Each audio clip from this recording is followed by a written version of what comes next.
जर तुम्ही ब्युटिशियन आहात किंवा मेकअप आर्टिस्ट पण आहात आणि तुम्ही आत्ताचे नवीन स्किल अपग्रेड नाही केले आहे तर तुम्ही हा व्हिडिओ शेवटपर्यंत नक्की बघा. याच्यामध्ये तुम्हाला खूप काही शिकायला भेटेल. Hello guys, I am Mrunal. मी एक मेकअप आर्टिस्ट आहे आणि आज मी माझ्या व्हिडिओमध्ये घेऊन आले आहे तुम्हाला कोणता मेकअप 2025मध्ये करायला हवा आणि कोणता मेकअप नको करायला. तुम्ही जर हा अजून पण 2025मध्ये असा मेकअप करत असाल तर याला बिग नो आहे. तुम्ही तुमचे स्किल अपग्रेड करा. आजचा मेकअप बिगिनर फ्रेंडली पण घेऊन आले आहे. त्या मुलींना बिलकुल पण मेकअप येत नाही त्या मुली पण हा माझा मेकअप लुक शिकू शकतात. तर व्हिडिओ शेवटपर्यंत नक्की बघा. फेस चांगल्या पद्धतीने क्लीन करून घेतला आहे. त्यानंतर मी टोनर यूज केलं आहे. टोनरनंतर मी मॉइश्चरायझर अप्लाय करून घेतलं आहे आणि त्यानंतर मी ॲक्च्युली प्रायमर पण अप्लाय करून घेतलं आहे. दोन्ही साईडनी सेम प्रायमर अप्लाय केलं आहे. सगळ्या स्टेप्स मी दोन्ही साईडनी सेम ठेवले आहे. फक्त इथून पुढची जी प्रोसिजर असणार आहे त्याच्यामध्ये मी लेफ्ट साईडला ज्या पद्धतीने तुम्ही मेकअप केला पाहिजे तो मेकअप करणार आहे आणि राईट साईडला ज्या पद्धतीने तुम्ही मेकअप आत्ता 2025मध्ये नाही केला पाहिजे तो मी करते. सो व्यवस्थित शेवटपर्यंत व्हिडिओ नक्की बघा. सर्वात पहिले मी आयब्रो फिलिंग करून घेते. त्यासाठी मी PSCचं ब्राउ पॅलेट वापरते आहे. भरतानाच इथून सुरुवात करतात आणि असं भरत भरत पूर्णपणे आयब्रोला भरून टाकतात.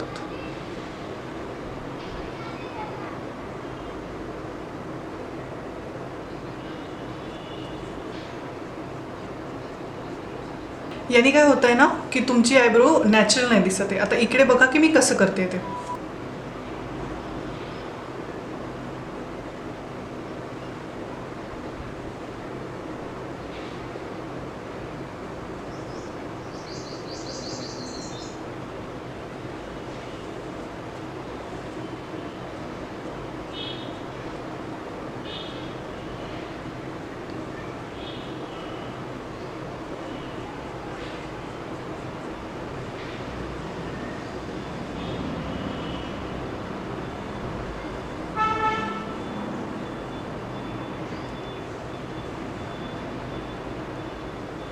तुम्ही बघू शकता दोन्ही आयब्रोजमध्ये डिफरन्स. ही आयब्रोज एकदम नॅचरल दिसते ज्याच्यामध्ये पुढचे जे हेअर्स आहे ना ते नॅचरल दिसत आहेत एकदम लाईट आणि लाईटमधून आपण डार्कपर्यंत गेलो आहे. आणि ह्या साईडला तुम्ही बघू शकतात एकदम डार्कपासून डार्क. असं नाही करायचं आहे बिलकुल पण.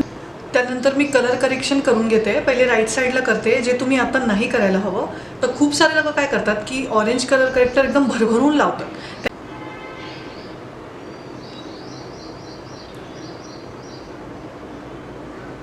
एवढी क्वांटिटी बिलकुल पण गरजेची नाही आहे. कलर करेक्शन करताना जितकं तुम्हाला रिक्वायरमेंट आहे एकदम कमी पण नाही लावायचं आणि एकदम जास्त पण इतकं तर बिलकुल पण नाही. तुम्ही इकडे बघू शकता की मी किती क्वांटिटीमध्ये लावते.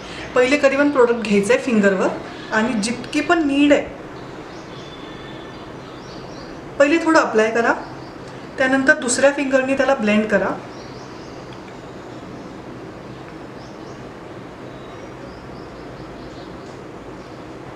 तुम्हाला वाटतंय अजून कलर करेक्शनची गरज आहे तर तुम्ही अजून थोडं अप्लाय करू शकता. ब्लेंड.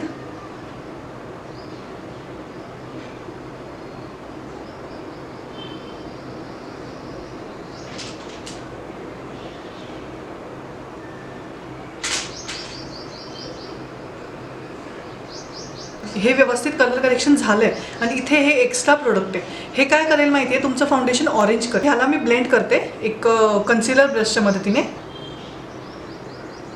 टॅपिंग मोशनमध्येच ब्लेंड करायचं आहे. खूप सारे लोक काय करतात माहिती आहे हे असं करतात. हे नाही करायचं आहे. ड्रॅग नाही करायचं आहे. बघा प्रोडक्ट कुठे आलं. जिथे मी इथेच लावलं तर प्रोडक्ट पूर्ण खाली आलं आहे पसरलं गेलं आहे. आता इथे मी फिंगरच्या मदतीनेच इतकं छान ब्लेंड केलं आहे ना की मला ब्रशची गरजच नाही आहे. मी फक्त ब्युटी ब्लेंडरने थोडंसं टॅपिंग मोशनमध्ये फिरवून घेणार आणि दॅट्स इट. अशाच पद्धतीने आपण जे आपले डार्क स्पॉट्स आहे जे पण पिगमेंटेशन आहे ते पण करून घेऊया. तर खूप सारे मुली काय करतात ना इथे पण लावतात नाही ना खूप सारं म्हणजे माझा स्पॉट इतकाच आहे ते इतकं लावतात खूप सारं आणि पूर्ण पसरवून टाकतात. एवढं नाही करायचं आणि ब्लेंड करताना पण आहे ना पूर्ण पसरवून देतील. ह्याची गरज नाही आहे. जसं मला इथे एक पिंपलचा स्पॉट आहे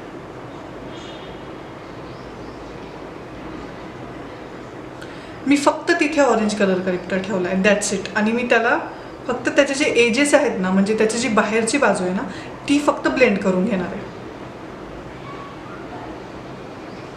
बघू शकता तुम्ही, तो स्पॉट दिसतच नाही आहे. अशा पद्धतीनेच तुम्हाला जे डार्क स्पॉट्स आहे तुमचे सगळे करेक्ट करायचे, एकदम सगळीकडे पसरवायचं नाही आहे. करेक्शन करून घेते, थोडं ऑरेंज कलर करेक्टर लावून घेणार आहे व्यवस्थित आणि त्याला ब्रशच्या मदतीने छान असं ब्लेंड करून घेणार आहे. आता खूप सारे लोकांना न्यूट्रलाइज नाही करत, ऑरेंज कलर करेक्टरवर डिरेक्टली फाउंडेशन लावतात. ते ह्या साईडला मी तसंच ठेवणार आहे जे करतात, आणि ह्या साईडला मी प्रॉपर सगळं न्यूट्रलाइज करणार आहे. तर तुम्ही बघू शकताय की कसं दिसणार आहे. पहिले प्रोडक्ट घ्यायचं आहे, माझ्या स्किन टोनच्या एक्झॅक्ट मॅच शेडचं कन्सिलर घेणार आहे मी, आणि त्याने हे सगळं न्यूट्रलाइज करणार आहे.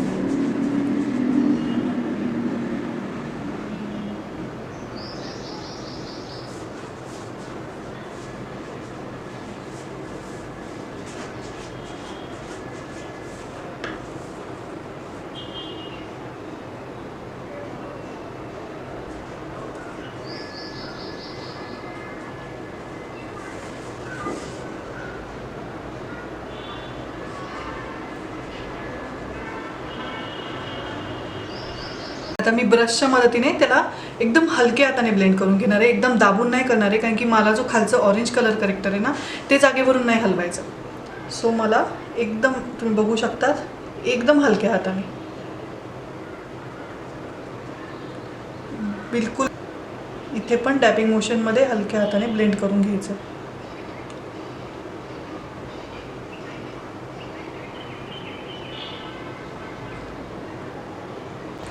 तुम्ही बघू शकताय की माझं हे कलर करेक्शन किती छान पद्धतीने झालं आहे. माझं स्किन टोनला एक्झॅक्ट मॅच होतं आहे, माझं जे पण अंडर आईज आहे, डार्क स्पॉट्स आहे.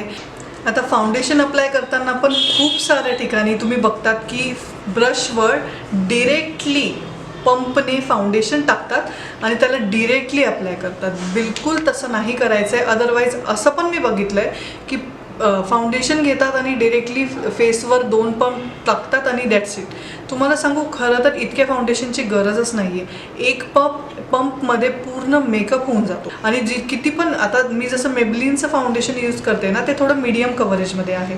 तर तुम्ही मीडियम कव्हरेज फाउंडेशनने पण मेकअप केला ना, तर 1 ते 1.5 पंपमध्ये पूर्ण फेस होऊन जातो. 2-3 पंपचं काहीही काम नाही आहे. सो तुम्हाला मी आज एकदम करेक्ट टेक्निक दाखवते ह्या ठिकाणी, आणि तुम्हाला एक रॉंग टेक्निक जे पण मुली यूज करतात ते पण मी तुम्हाला या साईडला अप्लाय करून दाखवते.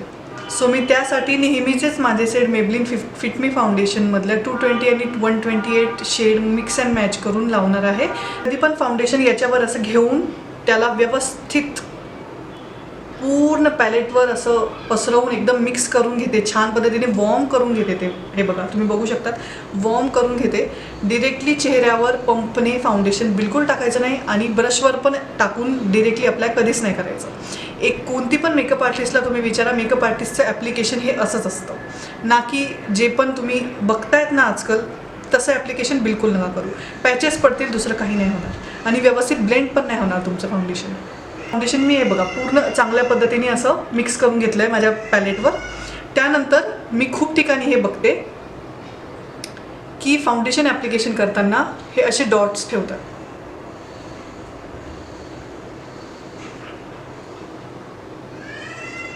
हे काय होतं माहिती आहे, हे डॉट्स आहे ना व्यवस्थित ब्लेंड नाही होत. त्याला तुम्ही किती पण प्रयत्न करा ब्लेंड करायचा, ते ब्लेंड होणारच नाही.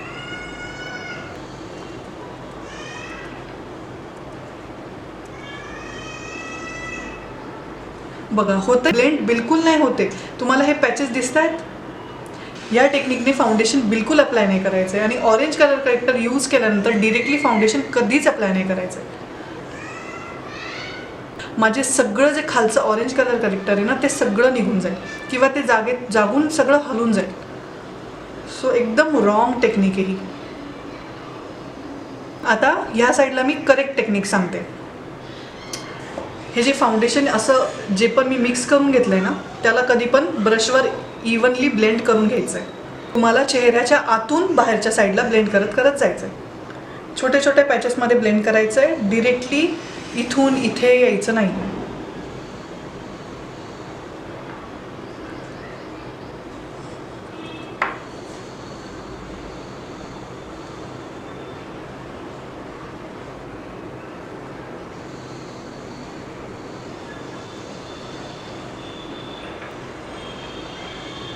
ह्या साईडला किती फ्लॉलेस बेस झाला आहे. एक पण dark circles, dark spots, under eyes area पूर्णपणे कवर झाला आहे. आणि ही साईड बघा, पॅचेस कसे तसे ब्लेंड केले आहे. अंडर आईज तरी पण दिसत आहेत, डार्क स्पॉट्स अजूनही दिसत आहेत. फोरहेड थोडासा डार्क दिसतो ह्या साईडला. सो ही टेक्निक बिलकुल पण रॉंग आहे. तुम्हाला ह्या टेक्निकने फाउंडेशन ॲप्लिकेशन करायचं आहे. कॉन्टोर अप्लाय करताना इथून डिरेक्टली पुढपर्यंत. आणि फोरहेड जर छोटा असेल ना तर त्याला परत कॉन्टोर करायची बिलकुल गरज नाही. माझा फोरहेड एकदम लहान आहे, सो एकदम थोडंसं, पण तिथे पण तुम्ही असं भरून लावता. एकदम चुकीची वे आहे हे फेस कॉन्टोरिंग करायचं. तुम्हाला राईट वे मी ह्या साईडला दाखवते. आधी मी हे ब्लेंड करून घेते. खालच्या साईडला ब्लेंड करतात असं. काय झालं याच्याने, हे जे चिक्स आहेत ना याला प्रॉपर कॉन्टोर झालंच नाही. खालच्या साईडला गेलं पूर्ण. तुमचा फेस पूर्ण ड्रुपी दिसेल. ज्याला तुम्हाला अपलिफ्ट दाखवायचं आहे ना तो ड्रुपी दिसेल. आणि माझ्यासारखा चबी फेसला तर तुम्हाला कॉन्टोर एकदम शार्प करायचं आहे. बघा माझ्या फेसला काहीही डायमेन्शन आलं नाही आहे. पूर्ण पद्धतीने कॉन्टोर चुकीचा झाला आहे. जो तुमचा कॉन्टोर पूर्ण तुमच्या फेसला बिलकुल पण डायरेक्शन नाही देते, एक डायमेन्शन नाही देते फेसला. ह्या साईडला मी तुम्हाला दाखवते करेक्ट वे कॉन्टोर करायचा. प्रोडक्ट घ्यायचा, हेअर लाईनपासून स्टार्ट करायचं आहे. That's it.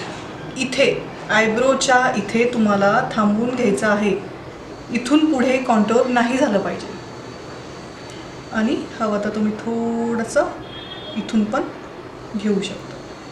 ठीक आहे. ऑब्व्हियसली डबल चिन आहे माझी, सो इथे आणि त्याला कट करायचं आहे.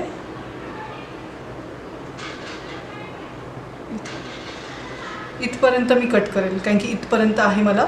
फोरहेड जर मोठा असेल तर फोरहेड कॉन्टोर करायचा आहे, अदरवाईज कॉन्टोर करायचा नाही आहे.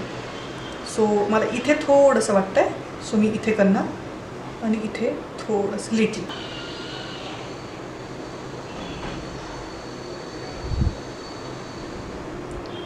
ब्लेंड करताना तुम्हाला तिथेच टॅप करायचं आहे ना, तुम्हाला वरच्या साईडला घेऊन जायचं आहे. ऑफकोर्स नाही, कारण की तुम्हाला ते नोज हायलाईट करायचं आहे. एकदम शार्प नोज कॉन्टोर केलं आहे. आता मी इकडे ब्लेंड करते. ब्लेंड करताना, कॉन्टोर ब्लेंड करताना तुम्हाला नेहमी वरच्या साईडला ब्लेंड करायचं आहे. हे जे आहे कॉन्टोर ते तुम्हाला बाहेरच्या साईडला ब्लेंड करायचं आहे हेअरलाईनकडे. आणि इथलं जे कॉन्टोर आहे ते तुम्हाला खालच्या साईडला ब्लेंड करायचं आहे. म्हणजे शार्पनेस द्यायचा आहे, त्यानुसार तुम्हाला ब्लेंड करायचं आहे.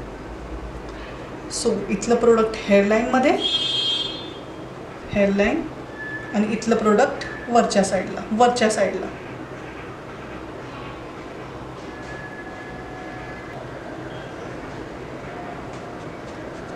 लावतात.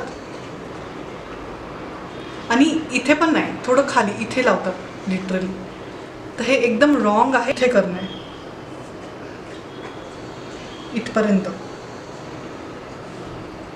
ह्याच्याने तुमचा फेस लिफ्टेड दिसेल, याच्याने तुमचा फेस चबी दिसेल, फुलर दिसेल.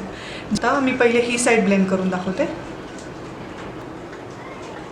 इथे तुम्ही जेव्हा खालपर्यंत ब्लेंड कराल ना तेव्हा ते पूर्णपणे गालावर असं पूर्णपणे ब्लश पसरून जातं.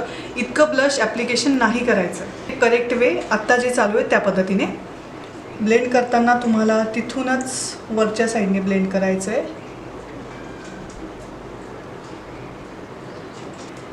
तुम्ही बघू शकतात ही साईड पूर्ण लिफ्टेड दिसते माझी आणि ही साईड एकदम चबी दिसते. त्यानंतर आपण अप्लाय करणार आहे कन्सिलर. कन्सिलर पण खूप सारे जण खूप जास्त अप्लाय करतात. लिटरली हे सगळं भरून टाकतात आणि त्यानंतर तुमची अंडर आईज जे आहे ते केकी होऊन जातात. असं घेऊन लिटरली हे असं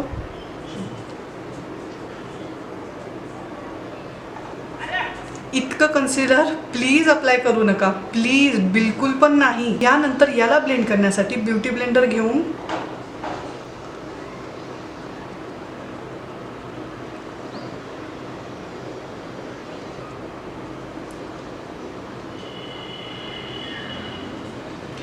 तुम्ही बघितलं इथे जेव्हा आपण कलर करेक्शन लावलं तेव्हा तो ऑरेंज कलर करेक्टर लावला, तो व्यवस्थित करेक्शन नाही झालं.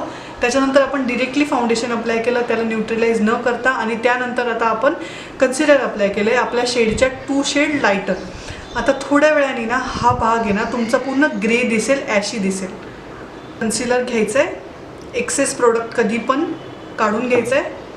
त्यानंतर तुम्हाला डोळ्यांच्या खाली म्हणजे इथे, इथे आणि इथे ही करेक्ट वे आहे. एवढंच कन्सिलर अप्लाय झालं पाहिजे. चिक्सवर, नोजवर, ब्रिजवर आणि फोरहेड. आणि तुम्हाला जर हवं असेल तर तुम्ही शार्पनेससाठी इथे पण अप्लाय करू शकता. चिनवर, फोरहेड. इथे ब्लेंड करताना मी इथे जेव्हा ह्या साईडनी जेव्हा करेक्ट वेनी ब्लेंड करणार तेव्हा मी तिथेच ब्लेंड करणार, आणि जेव्हा रॉंग वे तेव्हा तुम्ही पूर्णपणे हे खाली नेतात. तर हे नाही करायचं आहे, तिथेच ब्लेंड करायचं आहे प्रोडक्ट. तुम्हाला ब्रिज ऑफ नोज शार्प दाखवायचं आहे, ना की पूर्ण नोज शार्प दाखवायचं आहे. ठीक आहे. आय शॅडो ब्लेंड करतो तो घ्यायचा आहे आणि त्याने हे प्रोडक्ट हलक्या हाताने ब्लेंड करायचं आहे.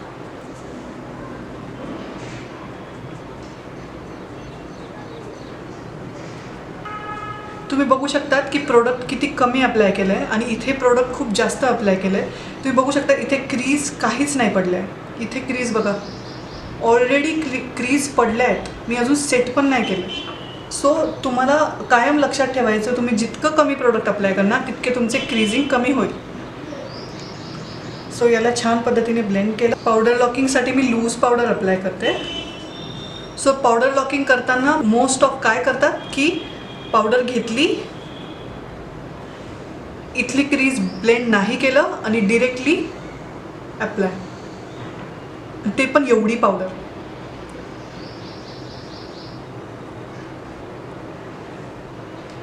एकदम चुकीचं आहे. तुमचं काय होईल माहिती आहे, तुमचे जे पण क्रीज पडले तिथे पावडर लॉक होऊन जाईल. क्रीज पडली असेल तर पहिले त्याला ब्लेंड करून घ्या.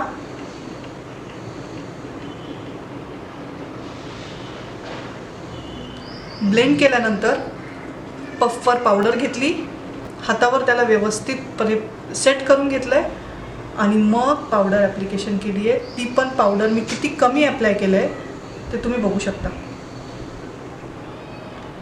आपल्याला प्रोडक्ट खूप अप्लाय, असं वाटतं की यार खूप प्रोडक्ट लावल्यानेच मेकअप छान होईल, असं बिलकुल पण नाही आहे. तुम्ही जितकं कमी प्रोडक्ट आणि जितक्या चांगल्या टेक्निकने प्रोडक्ट अप्लाय करणार, जितक्या चांगल्या टेक्निकने तुम्ही मेकअप करणार, तितका तुमचा मेकअप खूप फ्लॉलेस दिसेल. आता इथे काय झालं आहे ना, इथे बघा माझे बिलकुल पण क्रीज नाही आहे. ठीक आहे. इथे काय झालं आहे ना, हे बघा फेसवर छान पद्धतीने तुम्हाला दरवेळेस लक्षात ठेवायचं आहे, पफवर पावडर घ्यायची, तिला इवन आउट करायचं आहे अँड देन अप्लाय. त्यानंतर मी फिक्सिंग स्प्रेने मेकअप फिक्स करून घेते. पूर्ण मेकअप, पूर्ण फेस. तर पहिले मी सर्वात पहिले रॉंग वेनी कसा आय मेकअप करतात ते दाखवते आणि नंतर मी त्यालाच प्रॉपर राईट वेनी कसं करतात ते इकडे दाखवेल. तर पहिले मी इकडचं करते.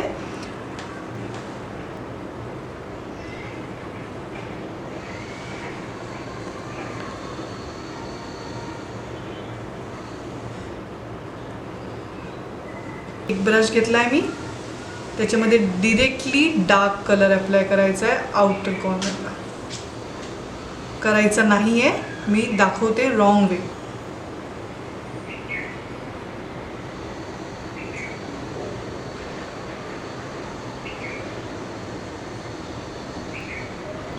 आणि ह्याला डिरेक्टली असं अप्लाय करते जे करतात. लिटरली शार्प असे शार्प एजेस दिसतात.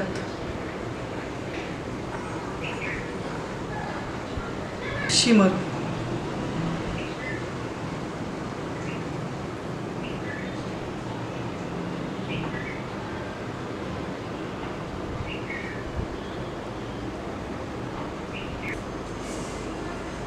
आय मेकअप हा असा शार्प बिलकुल नसतो.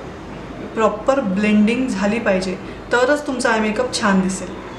तर मी आता ह्या साईडला तुम्हाला सेम कलरने कसा करेक्ट आय मेकअप करायचा ते तुम्हाला सांगते. मी सेम ब्रश घेतला आहे, त्याला प्रॉपर क्लीन करून घेतलं आहे आणि मी एक न्यूड शेड घेतला आहे. त्याला आधी मी क्रीजवर माझ्या लिडवर पूर्ण अप्लाय करून घेते छान.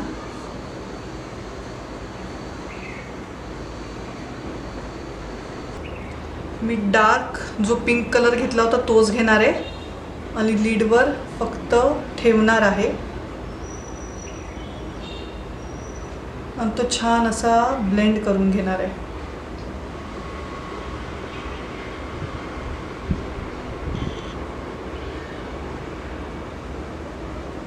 मी डार्क ब्राऊन कलर घेतला आहे आणि त्याने मी थोडंसं लिफ्टेड देणार आहे, लिफ्ट देणार आहे आईजला. क्रीज क्रिएट करणार आहे,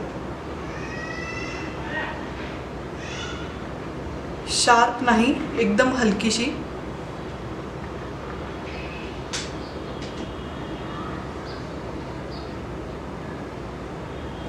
घेणार आहे. हार्श लाईन बिलकुल पण नाही दिसली पाहिजे. ठीक आहे. त्यानंतर मी आता हुडेड आईजवर आयलायनर कसं लावायचं ते दाखवते. आणि त्याला जस्ट सिम्पली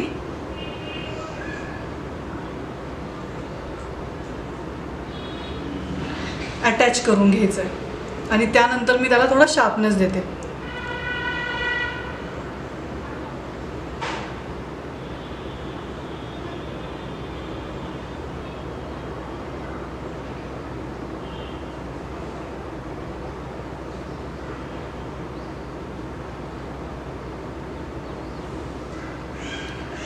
तुम्ही बघू शकतात एकदम शार्प आईज झाले, स्ट्रेट एकदम. अशा पद्धतीने तुम्हाला लायनर किंवा तुमचा आय मेकअप लिफ्टेड दाखवायचा. आता मी काजळ लावून पटकन येते. तुम्ही बघताय माझे आईज किती छान दिसत आहेत. हा एकदम असा चिजल शार्प आई दिसतोय आणि हा एकदम ड्रुपी वाटतोय. सो हा मेकअप बिलकुल नाही करायचा आहे तुम्हाला, हा मेकअप करायचा आहे. आणि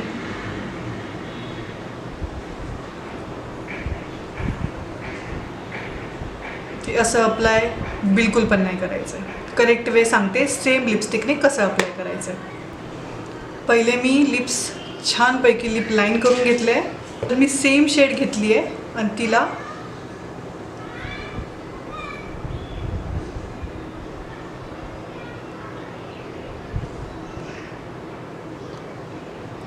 अप्लाय करून घेतलं. तुम्ही बघू शकता की हे लिप्स किती छान दिसत आहेत. एकदम आउटलाईन छान आली आहे, फुलर दिसत आहेत आणि हे लिप्स एकदम छोटे दिसत आहेत, बारीक दिसत आहेत. तर तुम्ही पूर्ण ट्युटोरियल बघितलं. जर तुम्हाला व्हिडिओ नक्की आवडला असेल तर व्हिडिओला लाईक करा. जर तुम्हाला अजून असे यूजफुल व्हिडिओ शिकायचे असतील, तुमचे स्किल अपग्रेड करायचे असतील तर मला कमेंट बॉक्समध्ये नक्की कळवा की तुम्हाला नेक्स्ट व्हिडिओ कोणता बघायचा आहे ते. आणि तुम्हाला जर व्हिडिओ आवडला असेल तरी मला कमेंट बॉक्सवर कळवा. चॅनलला नक्की सबस्क्राईब करा.